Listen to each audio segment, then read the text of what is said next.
Hej, vi har lavet en synopse omkring miljøpolitik og hvordan man skal løse det stigende globale problem. Vores plan på det er, hvordan løses det globale problem med den stigende CO2-udledning. Da man i løbet af de sidste årti, der har man blevet gjort opmærksom på, at CO2-udledningen har medført mere ekstreme klima. Så har vi en hypotese, der siger, at ved at indføre et globalt politisk reguleret kvotesystem for udledning af CO2-kvoter, så har vi hypotese 2, der siger, at ved at investere massivt i bæredygtig energi i Vesten.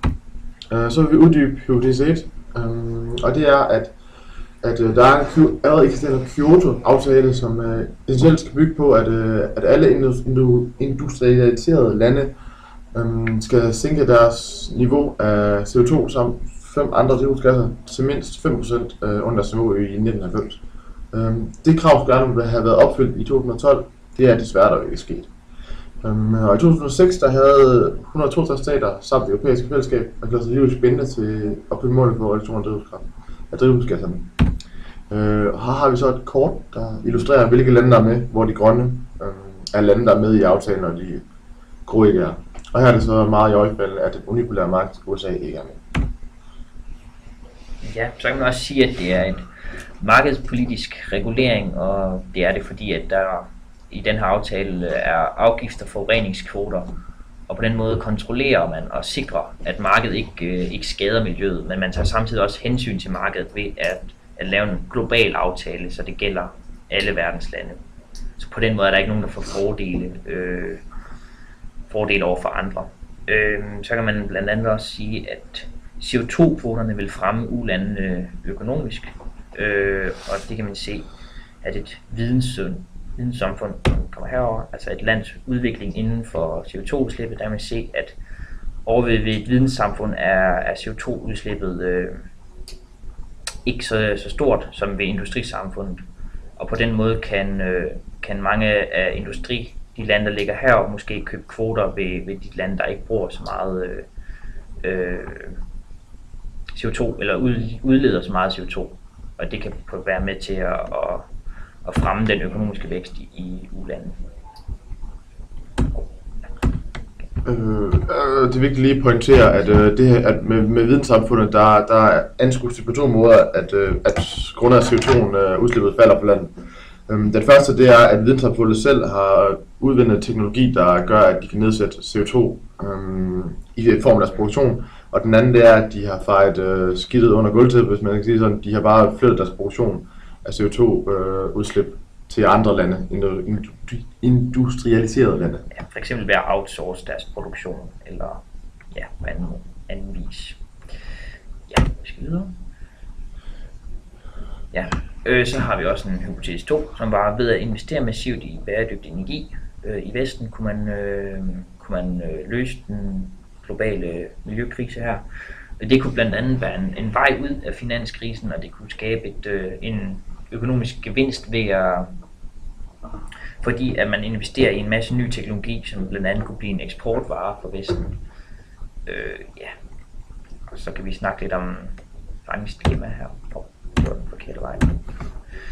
Ja, det er en spilteori, som er fangdilemma, hvor så vi har opstillet, at om global opvarmning det er sandt eller falsk. Og så har vi valgt at se, om det globale marked investerer i bæredygtig energi eller ikke investerer. Hvis vi starter med at se på, at den globale opvarmning den er altså falsk, er jo der er ingen ændringer i vores vejr og klima, og vi vælger at investere. Dermed har vi en stor omkostning, altså vi har investeret i noget, der i realiteten ikke skulle bruges til noget, som vil medføre global økonomisk depression, som vil føre til, at velfærdsstaten, som vi kender den i dag, vil det højst sandsynligt blive nedskæret på. Så antager vi, at global opvarmning er sandt, og vi investerede. Vi gjorde det rigtigt. Vi undgår fatale konsekvenser, dog har vi stadig de store omkostninger, som jeg nævnte før. Hvis du global opvarmning er falsk, og vi ikke investerede, så har vi taget det rigtige valg. Vi undgår fatale konsekvenser miljømæssigt og politisk, samtidig med at vi undgår økonomisk depression globalt. Men selvfølgelig vil det globale marked altid gå op og ned med høj- og lavkonjunktur, men det vil ikke være noget, der giver en markant depression. Så har vi global opvarmning, hvor det er sandt, og hvor vi ikke investerer. Det vil medføre fatale konsekvenser for det globale samfund, altså økonomisk, politisk, miljømæssigt, helbredsmæssigt og velfærdsstaten osv. Ja, men det er dog vigtigt at pointere, at man stadigvæk kan opnå en gevinst ved at investere i det, fordi sådan det, som før nævnt, kan blive en eksportvare til hele verden for Vesten. Og det kan man blandt andet også se i det økonomiske kredsløb her, at hvis staten for eksempel investerer i virksomhederne til mere miljøvenlig teknologi, så kan de eksportere det til udlandet blandt andet, og så sender udlandet selvfølgelig penge tilbage til virksomhederne, som så kan i kraft af skatter og afgifter sende den tilbage til staten, og så vil det økonomiske hjul køre og skabe vækst, kan man sige. Så har vi en diskussion for hypotese 1, og der vil starte med at argumentere for hypotese 1, da det vil fremme ulandets økonomisk vækst, altså som Nicolai pointerede før, at de har muligheden for at sælge deres CO2-kvoter, da de på nuværende tidspunkt ikke bruger dem, fordi de ikke har infrastrukturen eller firmaerne til at udleve CO2'en. Samtidig med, så vil det her tiltag, det vil ikke lempe det globale marked, altså det vil sikre, at der ikke er nogen, der bliver prioriteret højere eller lavere på det globale marked. Alle er ligestillet med samme krav. Og så vil det forebygge fremtidige miljøproblemer, som vi pointerede før i Fangs Dilemma, at hvis global opvarmning er sand, kan det føre til fatale konsekvenser for samfundene, som vi vil undgå med det tiltag.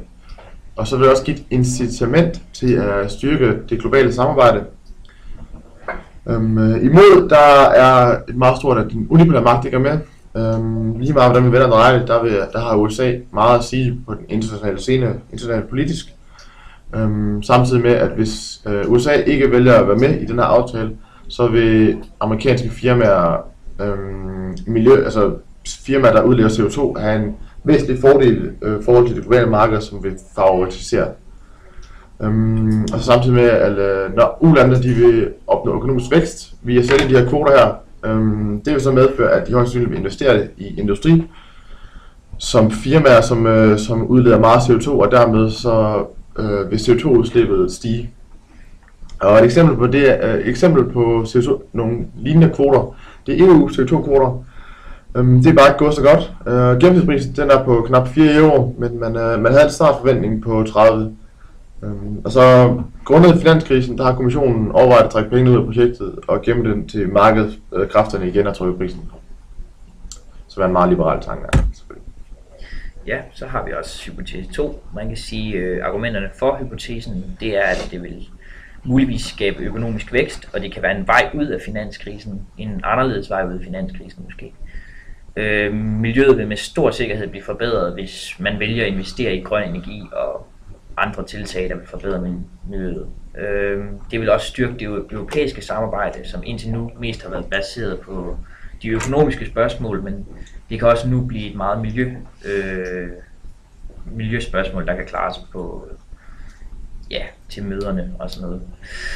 Så vil det også skabe mange handelsaftaler og med et miljøvenligt formål, og på den måde binde verden mere sammen. Måske kunne man forestille sig handelsaftaler mellem EU og USA, EU og Kina, og på den måde vil vi handle meget med hinanden, og ud fra en liberal tankegang vil det jo være rigtig godt for markedet.